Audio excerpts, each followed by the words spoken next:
രാസലഹരി ഉപയോഗിക്കുന്നവരെ കണ്ടെത്താനായി ദ്രുത പരിശോധനയുമായി Thiruvananthapuram city police 5 തരം രാസലഹരി സാന്നിധ്യമാണ് ഈ പരിശോധനയിലൂടെ കണ്ടെത്തുന്നത്. സ്പോട്ടിൽ പരിശോധന നടത്തി 5 മിനിറ്റിനുള്ളിൽ കൃത്യതയോടുകൂടി ഫലമറിയാം എന്നതാണ് ഇതിൻ്റെ സവിശേഷത. കഴിഞ്ഞ 12 ദിവസത്തിനുള്ളിൽ 16 പേരെയാണ് ഇത്തരത്തിൽ പരിശോധനയിലൂടെ പിടികൂടിയത്.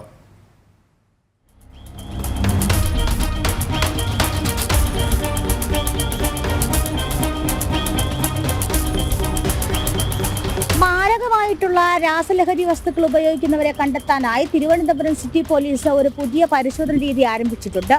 Oral fluid test. ഇതൊരു ദ്രുത പരിശോധനാ രീതിയാണ്. പരിശോധിച്ച് 5 മിനിറ്റുകൾക്കുള്ളിൽ തന്നെ ഏത് രാസലഹരിയാണ് ഉപയോഗിച്ചിരിക്കുന്നതെന്ന് കണ്ടെത്താൻ സാധിക്കും.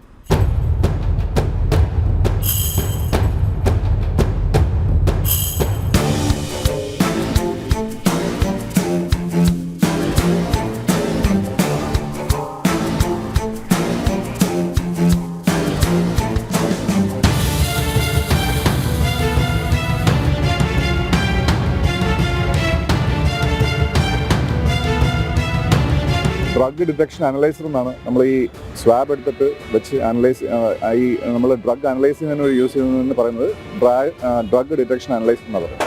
നമ്മൾ ചെക്ക് ചെയ്യാൻ യൂസ് ചെയ്യുന്നത് ഡ്രഗ് ഡിറ്റക്ഷൻ കിറ്റാണ്. ആ കിറ്റ് യൂസ് ചെയ്തിട്ടാണ് ഓരോരുത്തരുടെയും സ്വാബ് എടുത്ത് പരിശോധിക്കുന്നത്. മൊത്തത്തിൽ പറയുകയാണെന്നുണ്ടെങ്കിൽ ഓറൽ ഫ്ലൂയിഡ് ടെസ്റ്റ് സിസ്റ്റം എന്നാണ് പറയുന്നത്. രാസലഹരി ഉപയോഗിക്കുന്നവരെ കണ്ടെത്താൻ വിദേശ രാജ്യങ്ങളിൽ വ്യാപകമായി ഉപയോഗിച്ചു വരുന്ന ഓറൽ ഫ്ലൂയിഡ് ടെസ്റ്റ് സിസ്റ്റമാണ് പരിശോധനയ്ക്ക് വേണ്ടി ഇവിടെയും ഉപയോഗിക്കുന്നത്. പരിശോധനയിലൂടെ 5 മിനിറ്റിനുള്ളിൽ ഉപയോഗിച്ചിരിക്കുന്ന രാസലഹരി എന്താണെന്ന് കണ്ടെത്താൻ സാധിക്കും. ഒരാളുടെ ഉമിനീരെടുക്കുന്നതിന് വേണ്ടിയിട്ട് ഉള്ള ഒരു സമയമാണ് നമുക്ക് എടുക്കുന്നത്. ആ ഉമിനീരെടുത്തതിന് ശേഷം 5 മിനിറ്റ്സ് 4 സെക്കൻഡ്സ് കൊണ്ട് നമുക്ക് അതിൻ്റെ ടെസ്റ്റിൻ്റെ റിസൾട്ട് കിട്ടുന്നതാണ്. നമ്മൾ ഈ കാറ്റഗറി യൂസ് ചെയ്തിട്ട് ഈ അനലൈസറിനകത്തേക്ക് വെച്ചിട്ട് അതിൻ്റെ റിസൾട്ട് അപ്പോൾ തന്നെ ഒരു 5 മിനിറ്റ്സ് 4 സെക്കൻഡ്സ് കൊണ്ട് അതിൻ്റെ റിസൾട്ട് അപ്പോൾ തന്നെ കിട്ടുന്നു എന്നുള്ളതാണ് എൻ്റെ.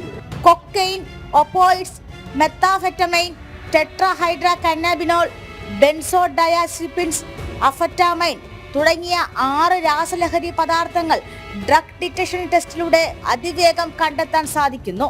ഇതൊരു സ്വാം ടെസ്റ്റാണ്. കൊക്കൈൻ, ഒപ്പോയിഡ് പോലുള്ള മാരക രാസവസ്തുക്കൾ ഉപയോഗിക്കുന്നവരെ ഈ ടെസ്റ്റിലൂടെ കണ്ടെത്താനായി സാധിക്കും. വായ്ക്കുള്ളിൽ നിന്നും സ്രവം കളക്ട് ചെയ്തുകൊണ്ടാണ് ടെസ്റ്റ് നടത്തുന്നത്. ഈ കളക്ട് ചെയ്യുന്ന സ്രവം ഒരു കാട്രിഡ്ജ് വഴി ടെസ്റ്റിംഗ് ഡിവൈസിനകത്തേക്ക് വെക്കും. 5 മിനിറ്റിനുള്ളിൽ ഏത് രാസലഹരി വസ്തുവാണ് ഉപയോഗിച്ചിരിക്കുന്നതെന്ന് കണ്ടെത്താൻ സാധിക്കും. നിലവിൽ തിരുവനന്തപുരം നഗരപ്രദേശങ്ങൾ കേന്ദ്രീകരിച്ചാണ് സിറ്റി പോലീസ് നേതൃത്വത്തിൽ പരിശോധനകൾ നടത്തുന്നത്. കഴിഞ്ഞ 12 ദിവസത്തിനുള്ളിൽ 16 പേരെയാണ് ഈ ടെസ്റ്റിലൂടെ കണ്ടെത്താനും പിടികൂടാനും കഴിഞ്ഞത്. ഇനി കഞ്ചാവ് ഉപയോഗിച്ചവർ രക്ഷപ്പെടാമെന്ന് കരുതണ്ട. ഇവരെയും ദ്രുത പരിശോധനയ്ക്കിടയിൽ കണ്ടെത്താൻ സാധിക്കും. ഇനി എല്ലാവർക്കും ഒരേ കിറ്റാണോ ഉപയോഗിക്കുന്നതെന്നാണ് ചോദ്യം. പക്ഷേ അല്ല. ഓരോ ആളുകളുടെ പരിശോധനയ്ക്കും ഓരോ കിറ്റുകളാണ് ഉപയോഗിക്കുന്നത്. കഴിഞ്ഞ 12 ദിവസം നടത്തിയ പരിശോധനയിൽ 16 പേരാണ് രാസലഹരി ഉപയോഗിക്കുന്നതായിട്ട് റാപ്പിഡ് ടെസ്റ്റിലൂടെ തെളിഞ്ഞിട്ടുള്ളത്. വരുന്ന ദിവസങ്ങളിലും തലസ്ഥാനത്ത് സമാനമായ രീതിയിൽ പരിശോധനകൾ നടത്തും. ക്യാമറമാൻ നിതിൻ എവിക്കൊപ്പം ടിൻഡു ദാസ്, ജനം, തിരുവനന്തപുരം.